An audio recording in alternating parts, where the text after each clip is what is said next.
மக்கள் வறுமையில் இருக்கிறாங்க, மக்கள் கடன் இருக்கு, கஜானாவும் வந்து காலியாகிற சூழல் இருக்கு. ஆனால் வாக்கு 2000 ரூபா 4000 ரூபா தரதுக்கு காசு இங்கே வருது. இடைத்தேர்தலாம் 50 கோடி விளையாடுது இல்லை. திமுக அதிமுக வந்தால் எந்த மாற்றம் சாத்தியப்படாது, பழைய கதை தான்.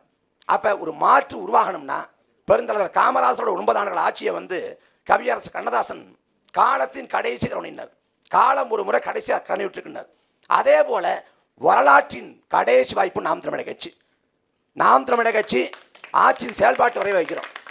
ஒரு ஆட்சி எப்படி இருக்குங்கிறத நீங்கள் விருப்ப வச்சுட்டு ஒதுக்கி வச்சுட்டு திமுக சார்பு, அதிமுக சார்பு, பாஜக சார்பு, தாவேக சார்பு அதை ஒதுக்கி வச்சுட்டு திறந்த மனதோடு நாம் தமிழர் கட்சி சாத்தியமான கேள்வியை நிறைய பேர் எழுப்புறாங்கல்ல. நீங்க 5 தலைநகரம்ன்றீங்க, வாங்கின கடனை திருப்பி கட்ட மாட்டேன்றீங்க, ஜிஎஸ்டி வரி கொடுக்க மாட்டேன்றீங்க. அதாவது நான் சொல்றேன், அம்மா சொன்னாங்க 5 தலைநகர் சாத்தியம் இல்லைன்னாங்க.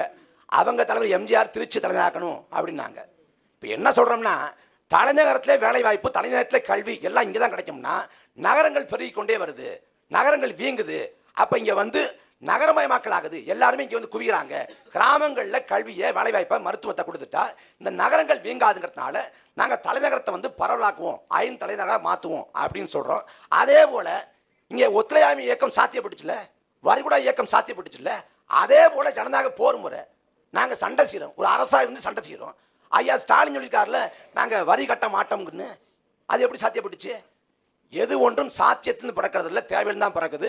நாம் தமிழர் கட்சியும் தேவை, நாம் தமிழர் கட்சி ஆட்சி முறையும் தேவை. இந்த நிலத்தையும் மண்ணையும் மக்களையும் காக்க ஒரு நல்ல ஆட்சியாளன் தேவை. அந்த ஆட்சியாளன் அண்ணன் சீமான் தான். அண்ணன் சீமான் கையில் தமிழ்நாடு வர்றப்ப அழகும் நிறைவும் கொண்ட வாழ்க்கையை சொர்க்கத்தில் இல்லாமல் நான் வாழ்கிற பூமியில் படைக்க பாடுபடுறேன்னு ஐயா ஜீவா சொன்னாங்க. எங்கள் திருநாட்டில் எங்கள் நல்லாட்சி அப்படின்னு பாவேந்தர் பாரதாசன் பண்ணார். அந்த முழக்கங்கள் செயல் வடிவம் பெறணும்னா நாம் தமிழர் கட்சி ஆட்சி அமைக்கணும், அண்ணன் சீமான் அதிகாரத்தில் வரணும். அதனால் களத்தில் உறுதியோடு நிற்கிறோம், நேர்மையோடு நிற்கிறோம், உண்மையோடு நிற்கிறோம். உறுதியாக வெல்வோம். தமிழ் தாய் வாழ்க, தலைவர் பிரபாகரன் வாழ்க.